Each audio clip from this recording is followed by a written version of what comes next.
So I'm having dead coffee. Please excuse me. Well, I already had my 1 cup of live coffee. Live coffee. Interesting. People think I drink coffee all day long, and I only drink it once in the morning because it's so strong with the chemical substances Mm-hmm. that I can't drink it all day long. I can only drink it one time. Okay. This is the fresh, with beans. You heat the beans and then you grind them. Yeah, and it doesn't really matter too much where the green coffee comes from.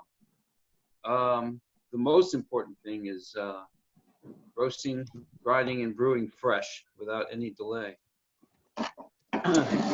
Even Indian Malabar, you guys grow good coffee there. Yeah, we grow good coffee. So I'll You just grow a lot introduce. of Robusta though. Yeah. So I'll introduce you to two of our. These are our what do you call our key members.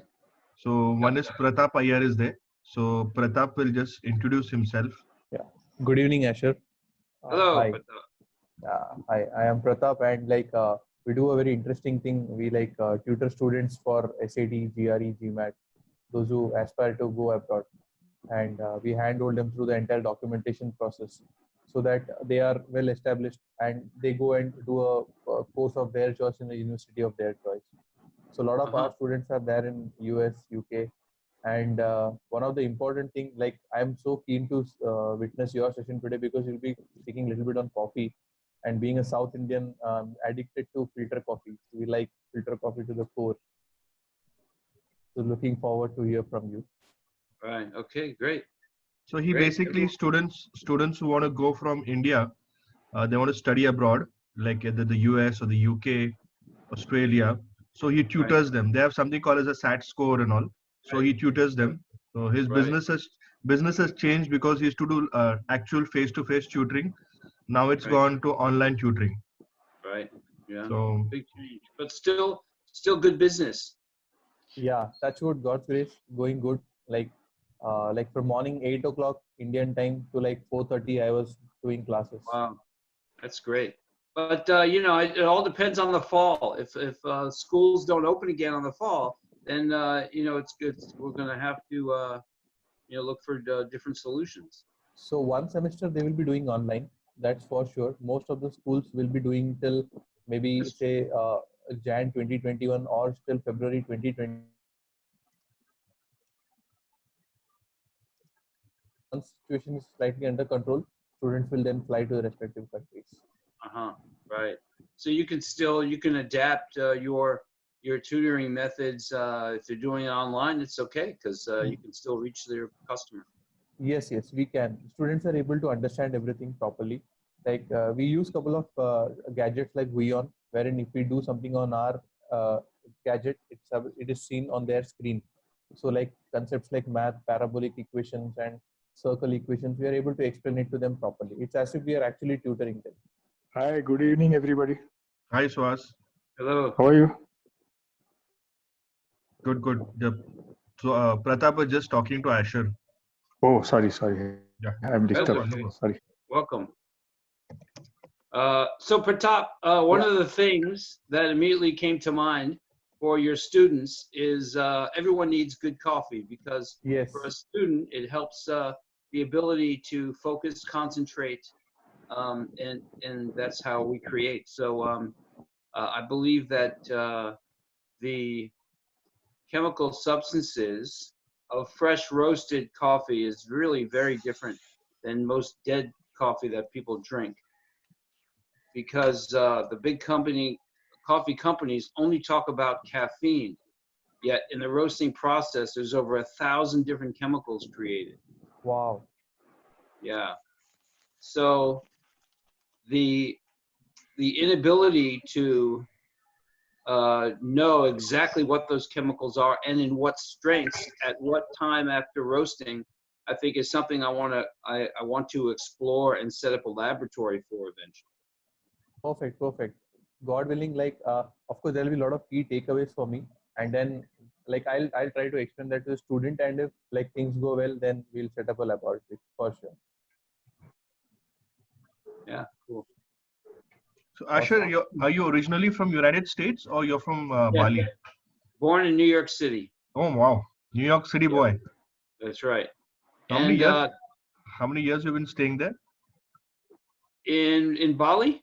No, in New York.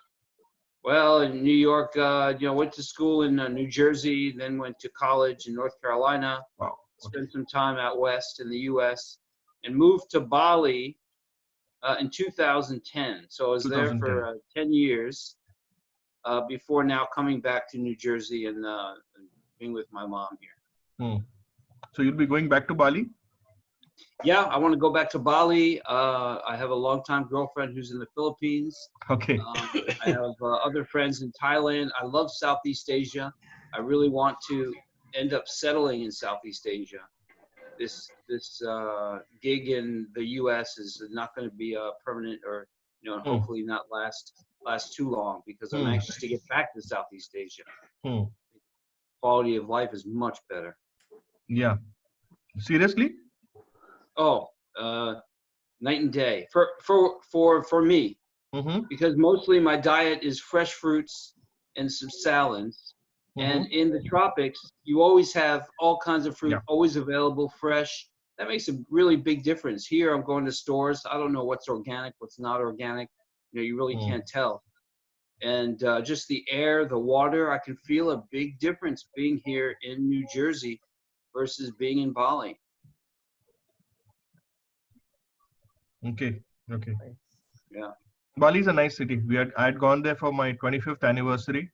So we had gone there I and my wife had gone there for about 5 days. Beautiful. I mean, it's so nice. The culture is so good. People are so nice over there. Yeah. 5 days is really, you don't have time to explore the whole island, because once you start getting to the interior, the real true part of Bali, in the small villages without a lot of tourist traffic, then it really is beautiful and it's more authentic. And I prefer being in those places much more than the bigger cities. Down south there's so many tourist cities and tourist things to do that a lot of people really miss seeing what the true spirit of Bali is. Great. So I said let's log in a bit early because people start coming in by 7:05 or so. So we could maybe just have a quick introduction of the people who are here. So like to meet, Kavi. Kavi is a good person who should connect to Yashar. So Kavi, could you introduce yourself to Yashar? Yeah, hi Asher, hi everybody else. My name is Kavi Shani here, and I'm a first generation entrepreneur. I operate under the company of India Connection Impex Private Limited. We have a factory in Bhiwandi in Thane, Mumbai. We manufacture and export scarves and shawls to fashion retailers worldwide. And currently we just started production of a fashion mask. Thank you. Fashion masks. That's right. So he exports to a lot of American companies also. So he manufactures the scarves which you wear. He manufactures that. So he's one of the biggest manufacturers in India for that. Right. Nice. Great. Chitali. Hi, Asher. Hi, everyone. Good evening. I'm Chaitali Mehta. I am into the logistics industry. So anybody who needs to export goods out of India or bring goods into India gets connected to companies like mine, and we handle that. We also work with a lot of FMCG companies and fashion companies and all. And we've been in the industry for the last 43 years, and I'm a third gen myself. And coincidentally, I was in Bali last year and I loved the place. It was extremely hot, gone there for a conference, but we had some amazing time and we tried the coffee. It was quite nice, very strong coffee. By strong, do you mean bitter? Actually, no, it was not bitter. So we went on to one of those coffee farms where they have this whole array of like 10 or 15 different kinds of coffees, and they make you drink all of that. So we tasted quite a few varieties of it, but it wasn't bitter. It was quite nice. So one of the first things I really recommend everyone do before they try any coffee is to know what they're drinking, Arabica or Robusta. There's a huge difference. Yes. The Arabica is a much higher quality coffee and has only half the caffeine of Robusta. So Robusta has all the hallmarkings of a GMO product. It's higher in caffeine, higher in yields, easier to grow, cheaper, everything. And a lot of the big companies use that in filler for their coffees. Yes. and also to increase the caffeine levels. And what I try to do is have lower caffeine levels, but higher other drug in the coffee levels, which you only get through fresh roasting. So, and this is something simple, Arabica or Robusta, that 99% of the people have no idea about, coffee drinkers.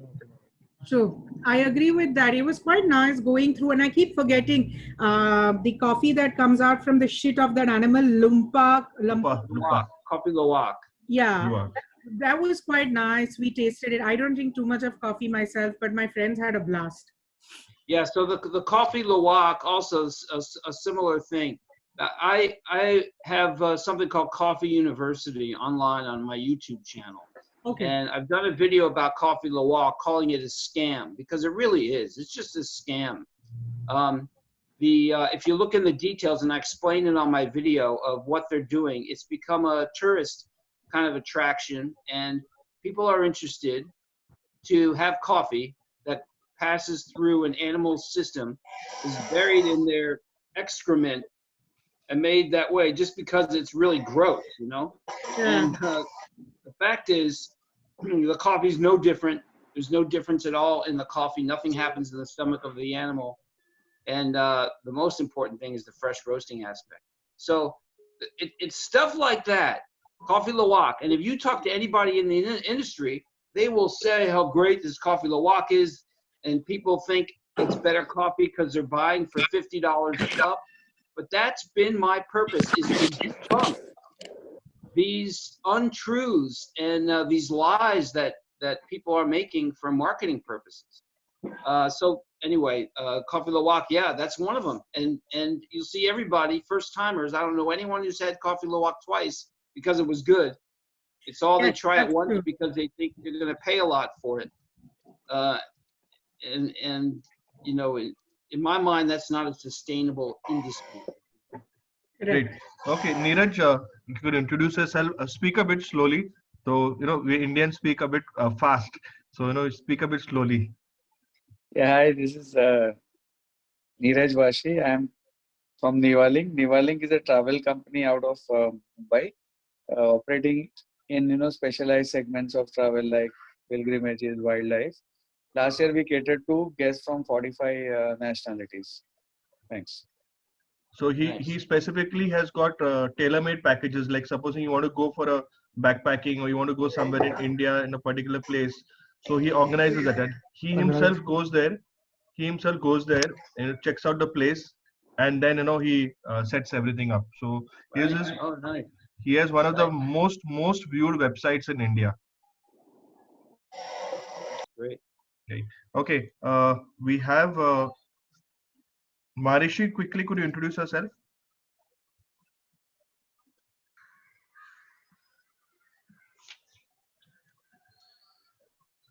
Hi.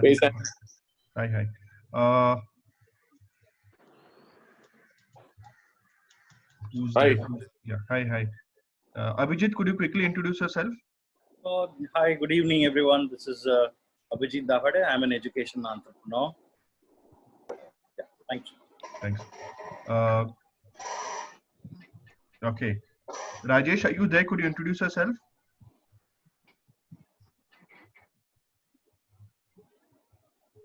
Ravi, you're there. Ravi, you are one person who has to connect with Asher. So Asher, I was talking to yesterday about this gentleman who manufactures these dryers in India. So he's the guy who should connect to. So Ravi, just connect with Asher. He's coming out with a lot of equipment, basically for coffee. So I said that since you're into food processing, so I'll connect together. So you can share some, synergies. Definitely. So Ravi, could you introduce yourself, please? Yeah. Good evening, all. This is Ravinath from Pune, manufacturer of radio frequency dryers used mostly into textiles as well as into the food industry for drying or removing of moisture. Thank you. Thanks. Who's there online? Abhijit is on. Vishwajit, are you there? Yeah. Yeah, quickly, could you introduce yourself? We'll start in 1-2 minutes. Yes. Good evening to our guest, Mr. Asher. Yeah, I'm Vishwajit Patki, and I am actually consultant to real estate developers who want solutions to sell their inventories. faster and at a better price. So I consult them on the sales and marketing issues. Thanks. Alok, could you introduce yourself quickly?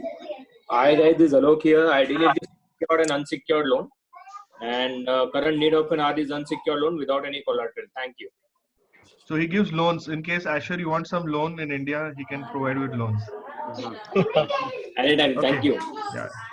So we'll now go, Asher, over to you. You have your, I wait for 20 people to come in, and that's when I start. So you have a PPT ready, or you want to share? You want to share your screen so you can start. Over to you, Asher. Yeah. Do I need to? Oh, there we go. Okay. Great. Hello, everybody. Thanks for coming and joining us here. I am right now in Princeton, New Jersey. This is where I grew up, but I recently moved back here to be with my mom from Bali, Indonesia, where I've spent the past 10 plus years. And before that, I was in Southern Oregon, where I started my coffee journey about 15 years ago. Ajahn, come here. One second. Somebody's who's on? Sam, you can mute everyone. Yeah. Okay, muted. Okay, great. So I've always been a serial entrepreneur. I've had a lot of different entrepreneurial ventures in my life, and this coffee is the latest and the biggest. I've gotten to a certain point where I've realized that the market is the biggest potential market for me of all my endeavors in the entrepreneurial fields. And so for the last 15 years, I was a coffee hobbyist. I was just experimenting, trying to get the best coffee possible. And I was living in Southern Oregon at the time. And I believe, like I think a lot of people do, that it was about my espresso equipment, the grinder, the brewer, not so much about where the roasted coffee came from, because everything I was trying, but I was buying from Costco, from the big stores in bulk. Everything seemed to be about the same. So I thought it was all about my barista skills. And then one day I was in a contract signing, and the people at the contract signing found out that I was a coffee enthusiast, and they gave me coffee in a plastic baggie, which they said they just roasted in a hot air popcorn popper at their home the day before. I had no idea what they were talking about. So I thanked them, signed the contract, took it home. The next morning, I found I was out of my regular Starbucks Green Mountain Pete's coffee that I normally buy. But I remembered I had this bag of coffee. And I went through my routine of grinding and brewing it. And as soon as I took a sip, I knew immediately this was way different than anything I had ever experienced. And this is like 15 years ago, and no one was really talking about roasting their own coffee. But what I discovered from that was that there was this very small group of people who did roast their own coffee at home. And I started to do it, and I couldn't believe the difference. It was like night and day. I mean, it's incomparable. It's like taking a fresh piece of bread out of the oven by an expert baker and comparing that to white Wonder Bread that you buy in the store. It really is that different. But the biggest factor is in the coffee, there are chemical substances that affect the brain and that help us to focus, to concentrate, to take our attention towards certain things. That's why coffee is a very powerful tool, more powerful than just a food. So I started to look into ways I could roast my coffee at home. And I fixed my outdoor barbecue grill up with a drum and a motor that turned that drum, that rotated that drum. And I used that to roasting my own coffee. And I was doing maybe a pound or so at a time. And it wasn't coming out so even, but the difference was having the fresh roasted coffee made all the difference in the world. And what I found out was buying green coffee and then roasting it myself was not only making the coffee so much better, I was saving a lot of money, because roasted coffee is really very expensive. So during these times, things were going on in Southern Oregon in 2008. This was the big real estate crash, and we were heavily invested in real estate and ended up losing everything. And it's really a good story as an entrepreneur, because that is the biggest fear every entrepreneur has, is losing everything. And when that happened, I say that the best and last thing I lost was my fear of losing everything, because it had happened. And throughout my whole entrepreneurial life, I was running away from this fear of going bankrupt, of losing my business, borrowing money here, doing whatever I can to stay afloat, because that's what you do. It's almost like your ego, your personality is so in this business. If this fails, like you're a failure in life. And it's the biggest fear, I think, of entrepreneurs. But I found that I was still free, and I still had the ability to start over again. And at this time, I was 50 years old. And on my birthday, I took my van. I went down to Death Valley in Nevada, because I just wanted to a quiet place and do some soul searching.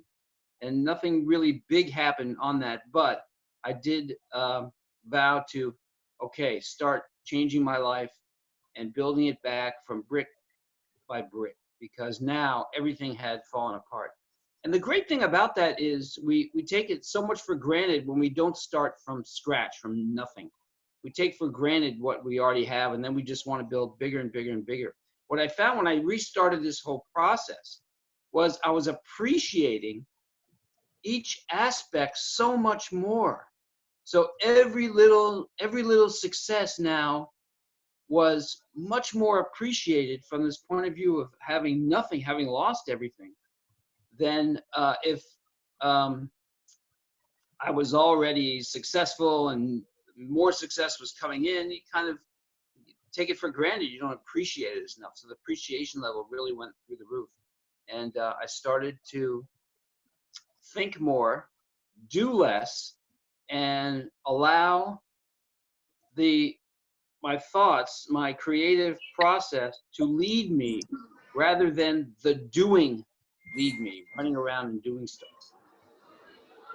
So at that time, like I said, we had lost everything around 2008. My wife and I decided, well, what should we do now? Let's move to Bali, because we always wanted to spend more time there. We were going there for a business that we had, buying, importing, exporting. And we decided to go there to live more permanently. So we took our adopted daughter. We had a 3-year-old adopted daughter from China. And we took her, we enrolled her in the Green School, a new school opening in Bali. And we stayed there. And I had the intention of opening a coffee roasting business there, because I already created at that point a commercial coffee roaster. So I knew how to do it. And I knew that Bali's coffee was not very good at all. I would always go to Bali when we visited there and drink tea, because the coffee was so bad. And it's because they use Robusta. Indonesia used 70% of their coffee is Robusta, and the Robusta has twice the caffeine of Arabica. And for me, it's overload for my nervous system. Like I think it's overload for most people's nervous system to drink Robusta. It gives you a very jittery, on edge feeling. So it's very important to know what you're drinking. And so I started 100% Arabica coffee roasting business in Bali, and very quickly people saw how good it was and the value of it was, that I started to grow this business into several cafes, wholesale delivery. Was really very easily, because the idea was already set up. So once that idea was already set up, I didn't need much money to invest in building my roaster and getting the business off the ground. It happened very easily and naturally, because now I was spending more time in the creative sphere with my thoughts, rather than running around doing the doing. So around that time, soon after moving to Bali and getting a name for my coffee, I was approached by people who were putting on a TEDx event, a talking event there. And they came and visited me in my coffee shop, and they saw how excited and passionate I was, and they said, well, you got to do a TED Talk. and they wanted to talk about coffee, but that was the general kind of thing. Do a TED Talk on coffee. I said, okay. This was about 6 months before I was supposed to do the talk. I agreed to do it. And I really understood when I started to do research on TED and TEDx talks, how powerful these were, that this could really spread all over the world. And I really felt like I had a message that I wanted to get across. So I started working on my talk, and I ended up working on my talk for 3 to 4 hours every day for about 4 months. 3-4 hours every day? Every day for about 4 months. For your TEDx talk? My TEDx talk. I was working very hard because I knew that it had to be really good. It had to stand out. I went through writes and rewrites. I had like 17 different talks. It was about a 15-minute talk because coffee is such a broad subject that I didn't know where to start. And it was interesting. Once I was practicing, I realized that at some point during my talk, I would get lost and forget what I was going to say. I have a brain malfunction, right? Just temporarily, but enough to make it obvious that I was lost in thought. So I realized I had to write a script and learn this script word for word and then make it appear natural, like a good actor does. He knows the lines, but then in the end, he forgets the lines and he's into it in his emotions. And that's what I did. And it took a very long time to get to that point to do it. And the talk looks natural that way, but it was scripted word for word. And in the beginning, not many people were seeing that talk. First year, I had 15,000 views. Second year, 45,000 views. Third year, I had maybe 100,000 views. But then people started to share. It was controversial. It started to take off. Right now, it has 1.8 million views and has been a driving force in my business, because when people see it, they contact me and they're interested in buying a roaster or interested in my coffee. It's really been an incredible marketing tool. And not only that, but I also have had a lot of negative feedback about it. People thinking I don't know what I'm talking about, and just I'm a salesman trying to sell my roaster, that kind of thing. And what I learned from that is you really have to let go of the desire for people to like you. It has to get to the point where you don't care. You get your message across, and whoever is attracted to the message will come. If they're not, they won't. And that's that. And there's really no desire for me to be liked by anyone. So I did get a lot of negative feedback, but what I realized with the negative feedback is that it was controversial. And controversy creates views, because people see these two different sides and then they want to decide for themselves. So they're more apt to watch something that maybe they don't completely believe in. So even if I'm getting 20 to 30% of the people saying, oh, that was a good talk, I learned a lot from it, coffee is such a big market that still is enough to drive a business. So after that talk, the purpose of my talk was to sell commercial roasters to cafes. And this was another thing that I thought I could build a commercial roaster and sell it to cafes for $3,000, which was 1/10 of the price as commercial roasters on the market that roasted the same amount, which were $30,000. So my thought was that people would be flocking to me, cafe owners, to buy my roaster. It didn't happen that way. I was selling very small amount of roasters. And what I realized is that all of those cafe owners were brainwashed by thinking a bigger coffee roaster has some kind of way to roast that's going to make that coffee better. And they're buying it old and roasted weeks, sometimes months ago, and not realizing that that coffee is not nearly as good because they've never really had fresh roasted coffee.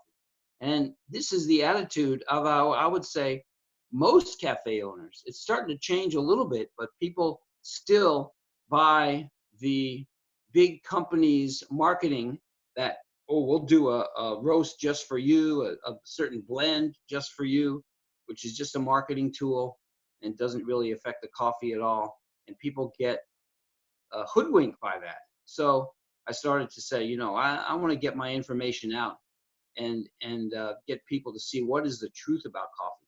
So I created a blog called coffeetruther.com. And I started to make Coffee University videos teaching about people about different aspects of coffee. And it's my videos are controversial because it's totally against what the mainstream has been teaching people and saying about coffee. I also wrote a book, and the book that I wrote, show it to you here, is called Coffee, the Fourth Wave, a Fresh Roasting Revolution. I think that's probably backwards for you. So this book details the history of coffee and why fresh roasting is the best way to make coffee. And this is not a new idea. I actually go back to indigenous cultures because coffee was first discovered in Ethiopia about 1,200 years ago. And they still do the same ceremony in Ethiopia. It's called the coffee ceremony. And what they do is they roast, grind, and brew in that order immediately, right away. And this is something that they've been doing for well over 1,000 years. And I realized if they're still doing it the same way, it must be the best way to make coffee, because during that time, you would have thought they would have tried, hey, let's have it next week. Let's wait a couple days after roasting. But that doesn't happen at all. They do this coffee ceremony, roast, grind, and then brew. So that became my model to create my ceremony that I realized I had to now go into the homes of people. Because if the commercial coffee companies are not going to buy my roaster and give people fresh roasted coffee, okay, I'll go right into people's homes and give them the equipment affordably, and they can do it themselves and actually save money in the end. And actually, this has really been a good time because with this virus, more people are staying home. They're going to be in their homes, so it's going to be a bigger market for me to be able to sell to. So I've created 3 different products now: roast, grind, and brewer. The roaster is called a power roaster.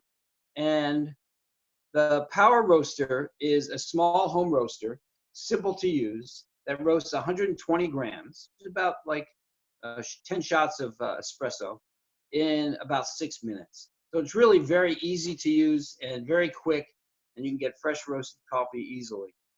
Currently in the process of designing a grinder that's proprietary and a manual espresso machine, because I started to look at espresso machines and pretty much discovered that they just about only boil water and create pressure through boiled water. That's really what the function of an espresso machine is.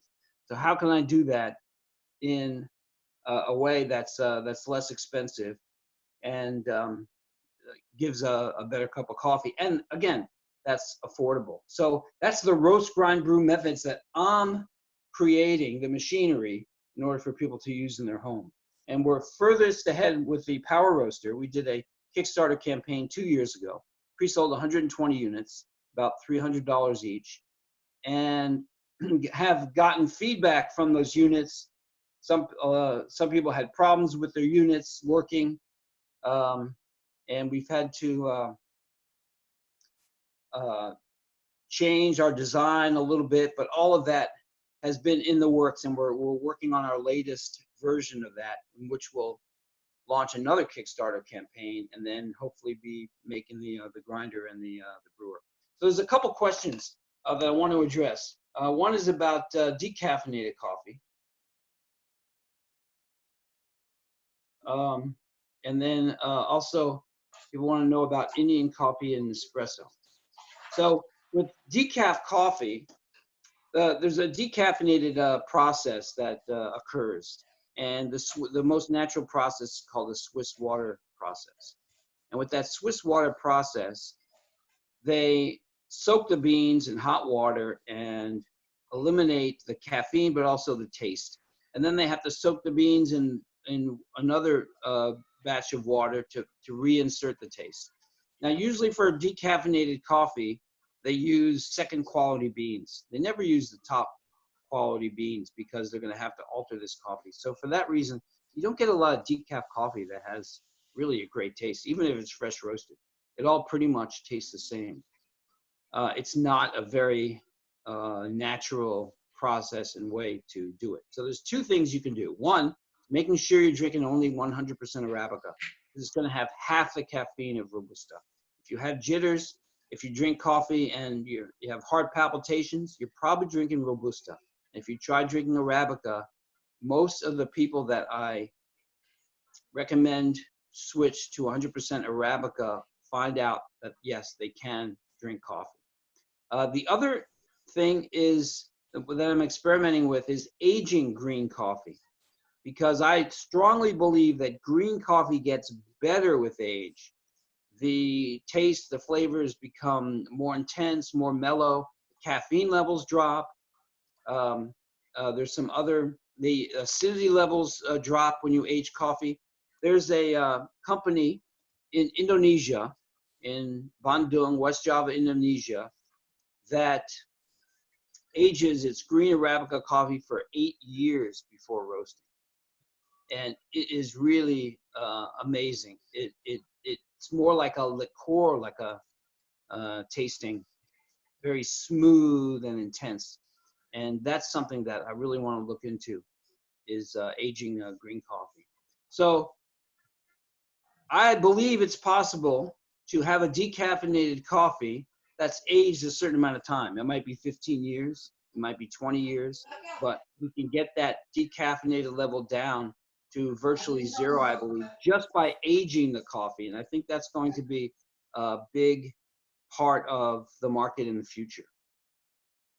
So Nespresso and Keurig, these K-cups. Here's my opinion on that. That is today's instant coffee. When instant coffee first came out, it was in a jar. It said Sanka. You know, it wasn't slick marketing as now you have a separate machine. You have these capsules, which are very environmentally destructive, but and also very expensive per shot. But they made it different colors. They made it very flashy to make people buy it. And it's no better than instant coffee. It's coffee that's been roasted and ground a long time ago. And when you do that, all of the beneficial chemical substances, except the caffeine, which is left, are exiting from the fresh roasted coffee. So you just don't have the same thing. So I think that's been a big marketing campaign and a really a big lie that this coffee is so good, and it's really no better than instant coffee. But if you get George Clooney to have to drink something that looks like it has a good crema on it and is a good tasting cup, then you can trick a lot of people, I think. Indian coffee. So India does a lot of Robusta coffee, and I want people to be aware of that. Next time you go drink coffee, is it Robusta or is it Arabica? Start comparing the difference, because the caffeine level is double. And my opinion is that the Robusta caffeine level is overload for the human nervous system. I know it is for mine, and I know it is for many people who think they cannot drink coffee. So, but that said, there are other coffees that are very well known in Indian Malabar coffee. It's just that the Arabica has to grow higher at elevation. So anytime you are under 1,000 meters, let's say, in elevation, Arabica won't grow, and you only have Robusta. So that's something to be aware of. Now, if the Robusta, the taste of Robusta too is just not the same as Arabica, and the price of Robusta is 1/3 to 1/2 of what it is for Arabica. So my recommendation is to stick to Arabica. Okay, so I think that's about it.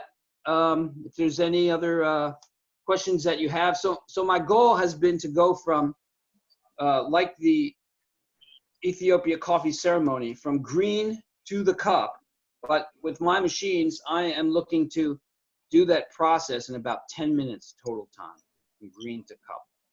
And I know that's possible. I do it every morning with my own prototype equipment. And you can see I'm at my work desk here, and got my roaster, my cooler, and a bunch of tools. Always working on tinkering, as an entrepreneur should. But that is my goal, and to bring that to the map. You could cup in 10 minutes.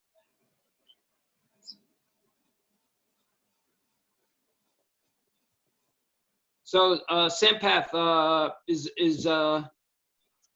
I don't know how much longer you want me to talk. I could probably go on for quite a while, but if you want, we can take questions and answers.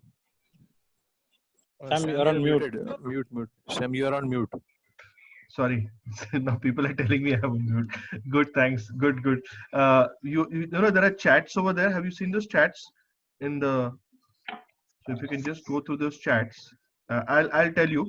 So Kalpesh, who's a business coach, says about letting go of the desire of people liking you. He really liked that point of view. Yeah. So this whole entrepreneurial process, and I know that you guys already know this because you're entrepreneurs.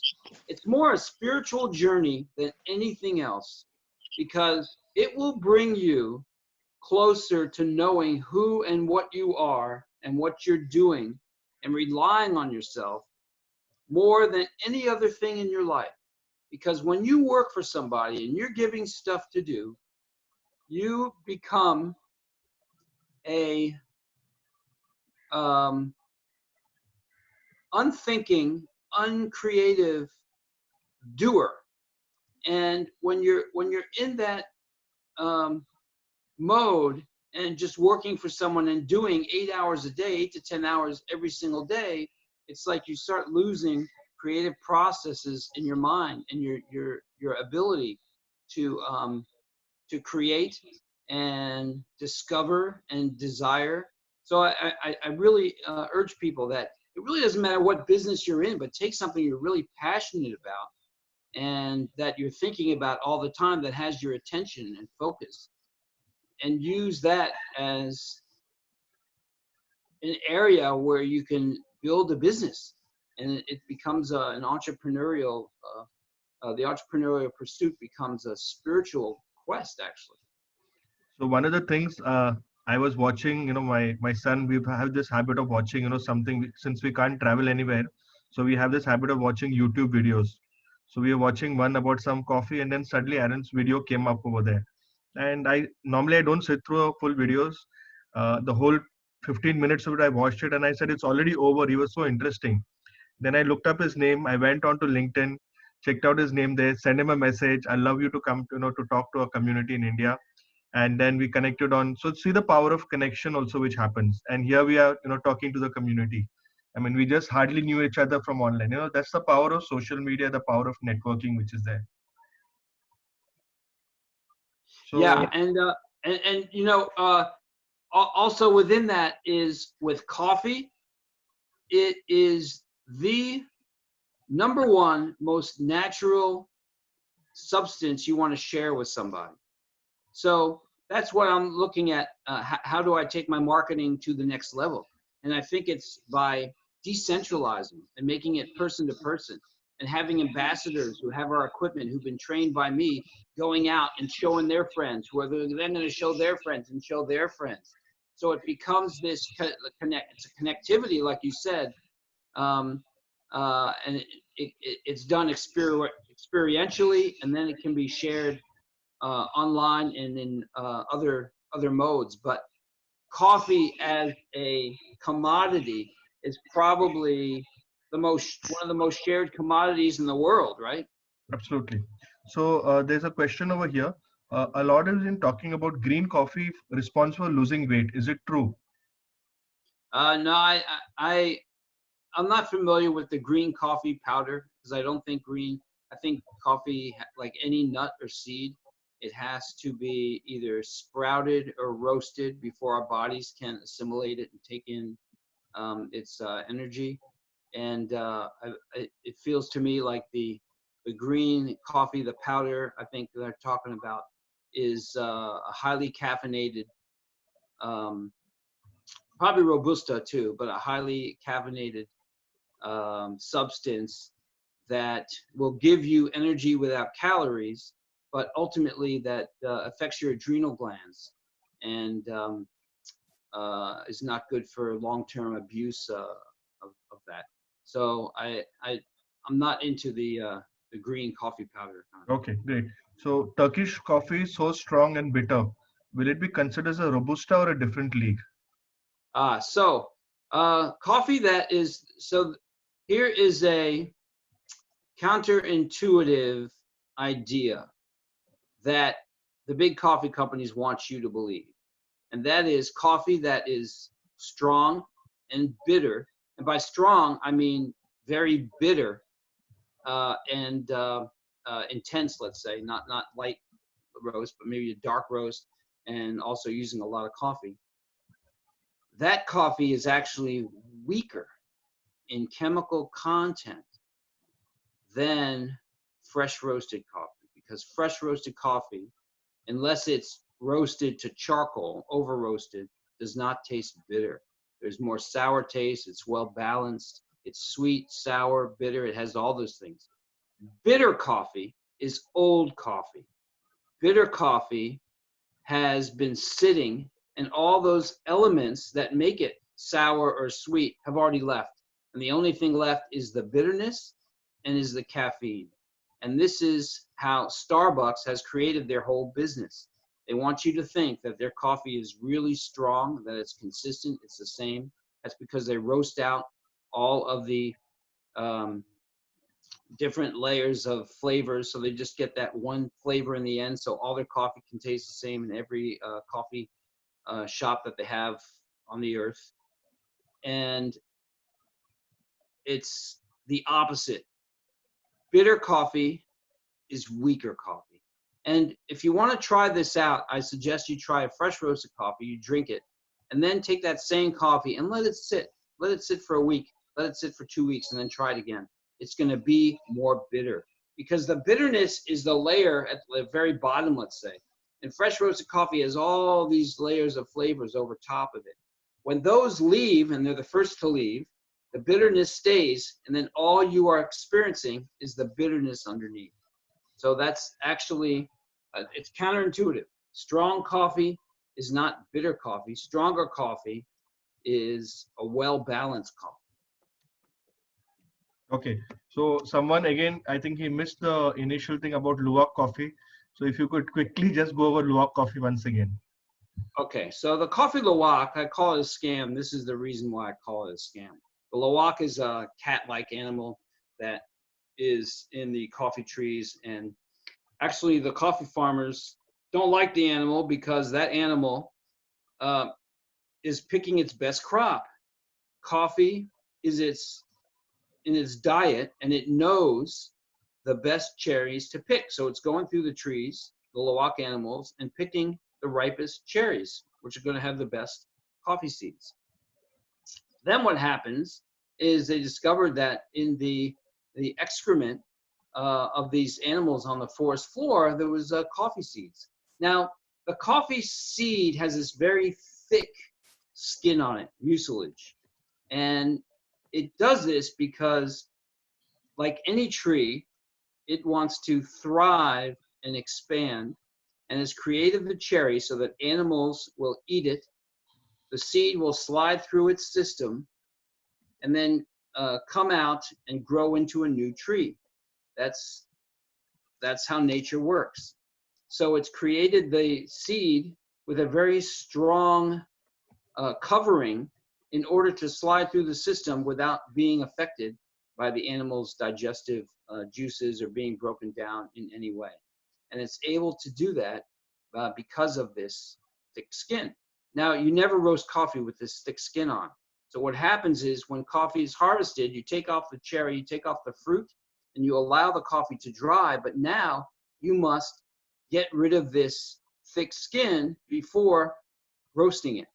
And interestingly, a coffee tree cannot be grown from green coffee seeds that you buy to roast, because this thick skin has been removed. You cannot grow a coffee tree without having this thick skin intact.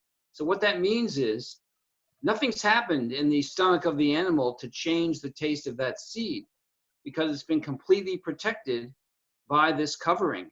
And you can't roast the coffee until the covering is taken off. So I think the reason why Coffee Luwak became so popular and so well known is that the poorest people were able to pick these seeds that were already dry on the forest floor, take off the covering, roast it, and they still had a really good cup of coffee. And it probably seemed to be a very disgusting practice to a lot of people, but still when they drank the coffee, it was probably pretty good. And the only reason it was pretty good was because the animal was allowed to choose the cherries that it's eating from the farmer's best crop. So then we had some marketing come in, and the marketing for Coffee Luwak came in the form of a movie called The Bucket List with Morgan Freeman and Jack Nicholson. And on Jack Nicholson's bucket list was to drink this $100 cup of coffee that came out of the poop of an animal. And everyone thought it was so disgusting that it got so much press that they started to say that this was all of a sudden the best coffee in the world. And because it was the most expensive coffee in the world. So this is how these legends are invented and kind of fool most of the masses. Now today, the Coffee Luwak animal is not allowed to be in the trees of the coffee farmers because the coffee farmers, they're eating the best crop. They don't want these animals. They used to kill the animals. But now what they do is they cage the animals. And they cage the animals and then feed it the coffee cherries and then take it dried from the poop and do this whole process. But the animals are caged. So what that means is the one advantage the animal has of choosing its own food source from the whole crop is now taken away. And it's being fed by humans what cherries to pick and to eat. So that's why I call it that's my total explanation of the Coffee Luwak and why I call it a scam. Great, great. Okay, we have a question from Ravi. Ravi, you had a question, right? Yeah, mic on. Yeah. Sure. My question is on our Indian scene. We do grow a fair amount of coffee down south, and at times we also blend it with a product called as chicory. Could you share your thoughts on it? By like roasting coffee with the chicory, why people do that, and what is your opinion about the Indian coffee, what we grow here? Indian coffee. You know, I've tried a few Indian coffees, but I'm not an expert on Indian coffees. But again, I would say it's very important to make sure you're drinking 100% Arabica. And I know India produces a lot of Robusta coffee. So that would be the first thing that I would suggest.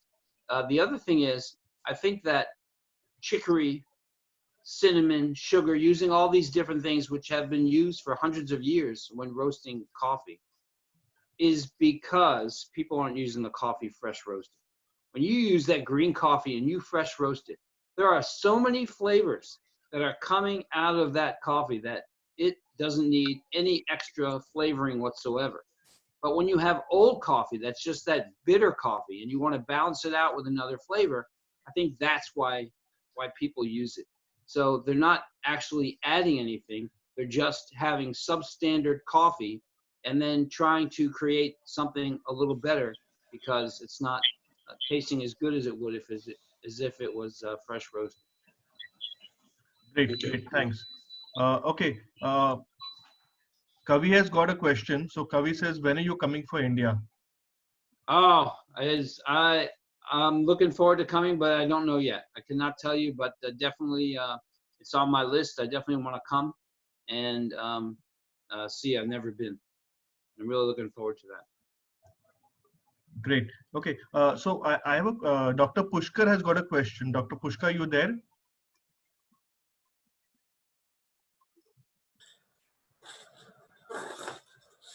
Yeah. Yeah, doctor. Yeah. your question. See, my question is very basic. I am not a very avid coffee drinker, but I just wanted to know more about difference between cappuccino, latte. How are they different? Which one has the advantage over the another? Which one has what? Means, what is the difference between them, and what pros and cons of each of them? Cappuccino and latte. Difference between them. Okay. So cappuccino, lattes are drinks based on espresso. And espresso is the most intense form of coffee that you can make, period. If you take fresh roasted coffee and grind it properly and get a good espresso shot, that coffee is going to be the most intense and, in my opinion, best tasting and also most active in chemical substances of any coffee you could possibly have. And this is why the Italians have taken off with their equipment, because the Italians have been making espresso equipment, commercial and home espresso equipment for decades, for over 100 years.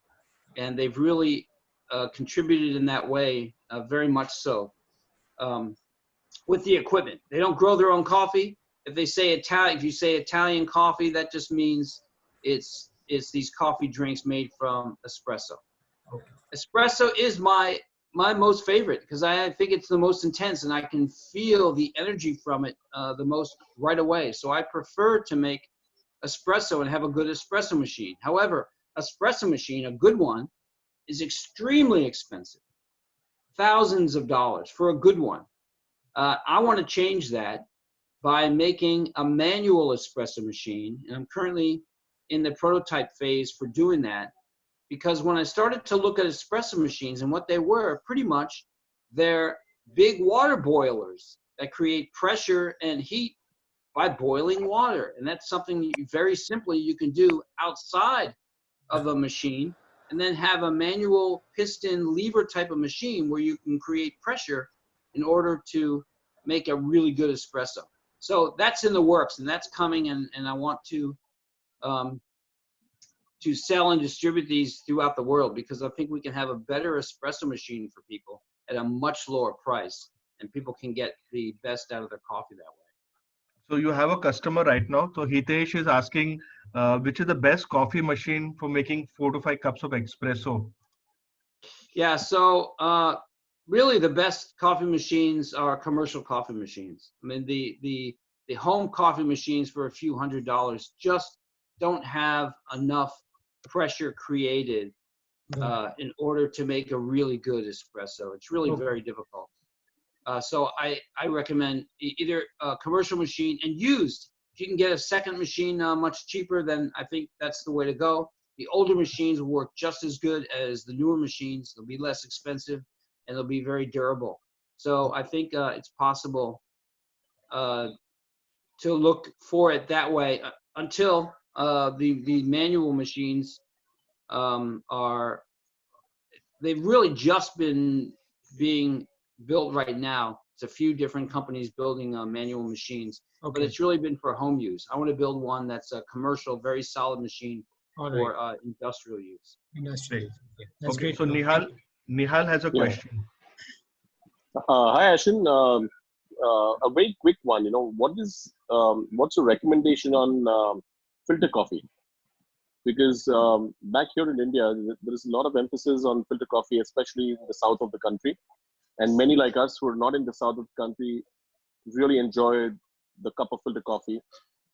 Apart from that, even the debunks of the world and the Vietnamese coffee that we get is all the ones that you normally you filter out and you have it. So what's your take on that?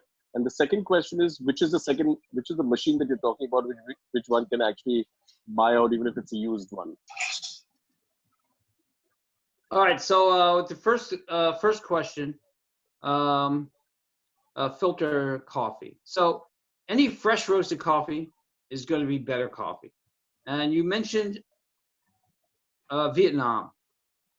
I was in Vietnam, and they have a very strong coffee culture. It's really amazing to me. However, you got to be very careful with Vietnamese coffee. Vietnam is the largest Robusta grower in the world. They supply 70% of the world's Robusta supply, Vietnam. Oh, okay. And everything in Vietnam, just about, they're using Robusta because it's widely available. It's cheaper, it gives more caffeine. And the levels of caffeine and sugar in Vietnamese coffee are really extremely high. And I think they bring people way up and then crash, and then you have to have another one. And this is why there's so many cafes there and people are drinking this all day long. The reason why it's so sweet is because they use sweetened condensed milk. That syrupy white stuff, carnation, that you find in a can, they even put in espresso shots. They have it in every single coffee they use. Filter coffee, espresso coffee, cold coffee, iced coffees, everything they use that stuff. And to me, that is really kind of poisoning the natural, not only flavor, but the natural health benefits of the coffee. So for filter coffee, I would say the best way to go would be use fresh roasted Arabica coffee. You grind it, you put it in a filter, and then you do a pour over. And you allow that coffee to soak in those grounds. A slower pour over will give a more intense coffee. A faster pour over will be a lighter kind of coffee. But even French press using cafetiere, it's called, or a French press is fine. There's a lot of different ways that you can make coffee. It's not so much the brew process. I think the most important thing is using the fresh roasted coffee. That's what's going to make the biggest difference in your coffee experience. So there are a couple of manual espresso machines out there. One's called the F.R.E.A.K, F-L-A-I-R. One's called the R.O.K, the R-O-K. That's made in the UK. The F.R.E.A.K is made, I think that maybe in the US. And these are home-based manual espresso machines. They have a lot of parts that are some plastic that take a lot of cleaning, must be cleaned after every single time you use it. And that's the kind of things that I am addressing in my new machine, because I don't want to have that. But those are if you take a look at those machines on the market, you can find something interesting as far as the manual espresso machines go. Great. So one final question, Asher, is bulletproof coffee. What's your take on bulletproof coffee? Yeah, bulletproof coffee. I think it's a gimmick. I think bulletproof coffee and mixing it with the MCT oil and stuff like that. All it's doing is a caffeine delivery system with a slower release by using the fatty substances. To me, that's really nothing new. It's just marketed in a different way. But if you drink fresh roasted black coffee, you are going to get the best health benefits, no calories, because you're not adding all of these fatty oils to it. Excuse me. So I think bulletproof coffee is more of a marketing gimmick, and the most important thing is just using the fresh roasted coffee. And initially, that was before that was what he was focusing on, is the fresh roasting of the coffee, and then he started to talk about mycotoxins. I think his whole the problems with mycotoxins are overblown.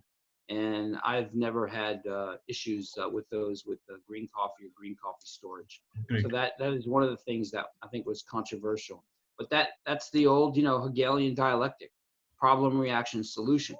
Oh, yeah, mycotoxins. Oh, mycotoxins. No one wants mycotoxins. Yeah, try this bulletproof coffee because it doesn't have any mycotoxins. Oh, okay.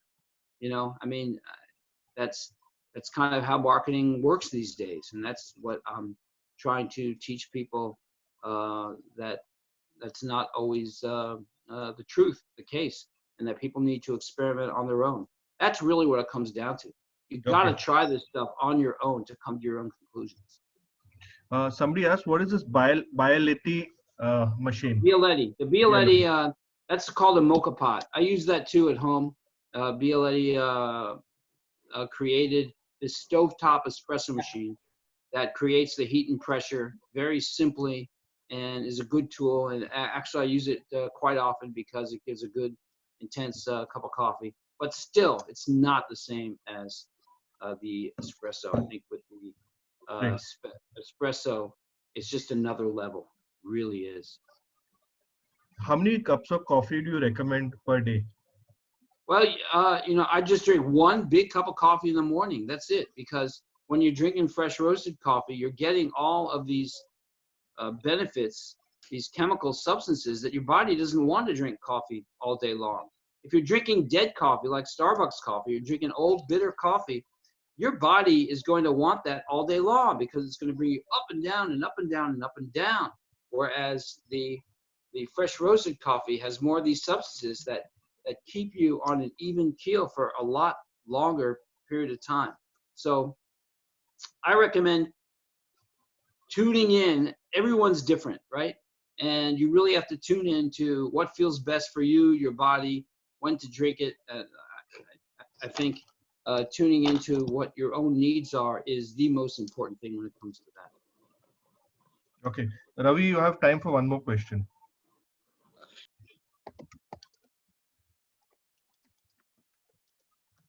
Ravi? Ravinath? Yeah. Asher, you mentioned that the best coffee is roasted coffee. And my question is that it becomes a ritual. You want a cup of coffee, you have to go through a ritual of selecting the beans from whatever your collection is, roast them out, grind them, then put them through a boiling process, strain it. And it's maybe going to take you 15-20 minutes or more to get through with all of this. And by the time your desire for coffee may have gone away. Are there ready-made products available of fresh roasts which are sealed, packed, and which could be bought off the shelf? No, because if once the coffee is roasted, okay, there's over 1,000 chemicals created, many in the forms of gas. And this coffee is then put in a bag. The bag has a one-way valve. And that one-way valve is for all those gases to escape, right? Otherwise, the bag would blow up. Well, those gases are exactly what you want to take into your body.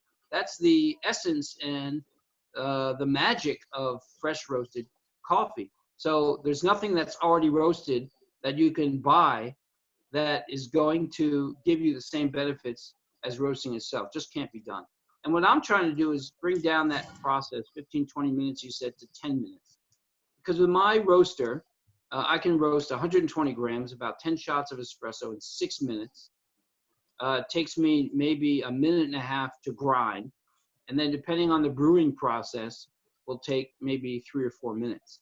So what I have found in that with people who use the home roaster have found that it's such a fun, interesting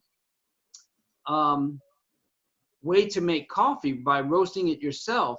And there's so many variables and smells and all these other elements that instead of people getting annoyed it's taking too much time, my experience has been people start really loving the whole process and it becomes more of a ritual. And when you're doing it every morning, more like a ritual, it becomes more sacred. When it becomes more sacred, you're putting more attention and awareness into it. And when you're doing that, you're going to have a much different experience than buying a coffee from off the shelf and just making it quickly like we usually do because you want a caffeine lift in the morning to get out of bed or to get to work. You know, this becomes wake up a little bit extra because you want to roast your own coffee at home and have this ritual. Okay, so a last question, because we are nearing 8 o'clock and people all have to do homework and housework at 8 o'clock in Mumbai. So we have one question from Seema. So Seema said she used to have 2 cups in a day and she left it because her hand started to shake. So what do you say? I mean, what's the reason for that, Seema? Yeah, so you're probably drinking Robusta. And if you switch to Arabica, it will be half the caffeine. You won't have those jitters. That's what I think. But you have to be very careful. And if it just says Arabica, it has to say 100% Arabica. If it just says Arabica, it could have as much as 50% Robusta. And the Robusta has twice the caffeine, 2 times the caffeine. It's really a overload for the nervous system. Yeah. Okay. Great. Thanks. Thank you so much, Asher. Thanks. Thank you. Okay, Asher, that was great fun interacting with you, and I'll catch you later. We'll catch up, and a couple of guys want to catch up with you. I'll leave the number, and thank you everybody. Can we have Kalpesh and Prashant just remain here along with Pratap?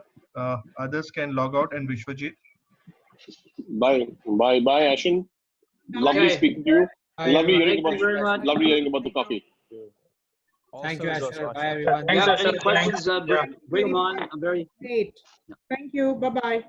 Okay. Bye-bye. Thanks. Bye-bye.